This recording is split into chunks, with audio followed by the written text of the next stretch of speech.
Jimmy Lai, magnat de la presse et militant pro-démocratie, va être jugé sans jury à Hong Kong. Cette affaire ravive les critiques sur la loi de sécurité nationale imposée par Pékin. Visiter Taïwan, une nouvelle tendance pour les législateurs. Plus de 10 délégations d'Amérique du Nord, d'Europe et d'Asie se rendront sur l'île avant la nouvelle année. En Chine, les autorités font des descentes dans les églises clandestines. Pékin demande aux églises d'État de suivre la ligne du Parti communiste.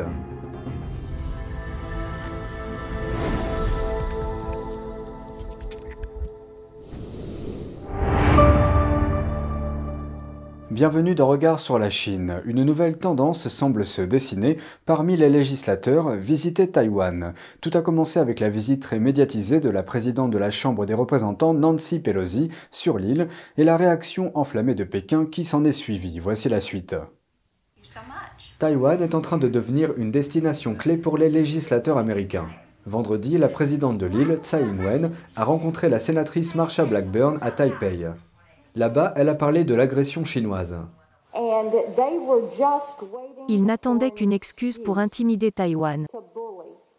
Ils testent clairement la détermination de Taïwan et la tolérance du reste du monde pour déployer encore plus de violence impérialiste.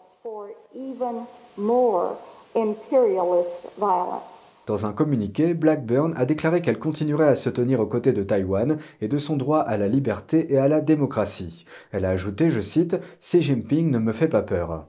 La présidente de Taïwan, Tsai Ing-wen, a qualifié Blackburn d'ami important et proche. En réponse à ce voyage, l'ambassade de Chine à Washington a déclaré que Pékin prendrait des contre-mesures résolues. Cette rencontre intervient dans un contexte d'incertitude autour des relations entre Pékin, Taïwan et les États-Unis. Parmi les plus grandes questions, le Parti communiste chinois tentera-t-il de prendre Taïwan par la force? Les États-Unis n'ont pas de relations diplomatiques officielles avec Taïwan, mais sont tenus par la loi de fournir à l'île les moyens de se défendre. Qui plus est, Taïwan est essentiel pour la sécurité de l'Amérique. L'île fait partie d'une ligne de défense qui s'étend du Japon à la Malaisie. Connue sous le nom de première chaîne d'îles, elle empêche le régime chinois de lancer des attaques de missiles sous-marins contre les États-Unis. Les États-Unis dépendent également de Taïwan pour leurs semi-conducteurs ou micropuces les plus avancés. Ces minuscules dispositifs sont les cerveaux de l'électronique moderne, des voitures aux ordinateurs et iPhones, en passant par les avions de chasse et les missiles. Les tensions ont atteint un nouveau sommet après la visite de la présidente de la Chambre des représentants, Nancy Pelosi, sur l'île au début du mois. Elle est désormais la personnalité politique américaine la plus haut placée à s'être rendue à Taïwan depuis 25 ans. Pékin a répondu par des exercices militaires d'une semaine autour de l'île. Mais cela n'a pas empêché d'autres politiciens américains d'y aller. Il y a quelques jours, le sénateur Edward Markey et le gouverneur de l'Indiana Eric Holcomb se sont également rendus à Taïwan. D'autres pays montrent également leur soutien. Des responsables d'au moins 6 pays prévoient de se rendre à Taïwan avant la fin de 2022. Il s'agit de législateurs du Japon, du Canada, de l'Allemagne, de la Grande-Bretagne, du Danemark, de la Lituanie et de l'Union européenne. Une législatrice canadienne prévoit de se rendre à Taïwan en octobre. La Chine a répondu qu'elle prendrait des mesures percutantes. Le Canada a répondu que la Chine ne devrait pas utiliser la visite planifiée comme une excuse pour une agression militaire. Un législateur japonais a déjà rencontré la présidente de Taïwan la semaine dernière. Il prévoit de se rendre à nouveau sur l'île en octobre. 8 législateurs allemands prévoient de se rendre à Taïwan en octobre. Le voyage était prévu en 2020, mais a été reporté à cause de la pandémie. Le principal conseiller en politique chinoise de Taïwan se rendra aux États-Unis en septembre. L'objectif de ce voyage est de rallier le soutien international à l'île. Et ce, à une période où Taïwan se retrouve de plus en plus sous l'ombre d'une agression militaire chinoise. Le conseiller Chu Tai-san parlera à la Brookings Institution et rencontrera des responsables américains. Le ministre des Affaires étrangères de Taïwan affirme que l'île ne cédera pas à la pression de Pékin. Même si la Chine essaie de nous contraindre au niveau international, de contraindre nos amis, d'empêcher nos amis de venir, cela ne marchera pas. Wu affirme que Pékin a envoyé des navires de guerre et des avions de chasse au-delà de la ligne médiane. Il s'agit d'une ligne de démarcation non officielle entre la Chine continentale et Taïwan. De toute évidence, la motivation de la Chine est de détruire le statu quo dans le détroit de Taïwan, et après cela, elle veut réduire l'espace défensif de Taïwan. Il fait remarquer que Taïwan a travaillé en étroite collaboration avec les États-Unis. Nous voulons nous procurer davantage d'armes défensives auprès des États-Unis, et nous devons également travailler ou discuter en profondeur avec les États-Unis concernant la défense de Taïwan. Et c'est ce qui s'est passé. Wu pointe du doigt l'ambition mondiale de Pékin. La motivation chinoise ne se limite pas à Taïwan. Ils projettent leur ambition sur la mer de Chine orientale, la mer de Chine méridionale, même au-delà de la première chaîne d'îles. Ils établissent également des colliers de perles dans l'océan Indien. Wu exhorte tous les pays partageant les mêmes idées à travailler ensemble pour empêcher Pékin d'étendre son autoritarisme. Le Parti communiste chinois resserre son emprise sur les églises catholiques. En août, la police a fait des descentes dans des églises domestiques dans plusieurs provinces, dont celles du Shanxi, de Jilin et du Sichuan, ainsi que dans la ville de Pékin. C'est ce qui ressort des reportages du magazine Bitter Winter. Dans la ville de Changchun, au nord-est du pays, les autorités ont fait une descente dans une église domestique.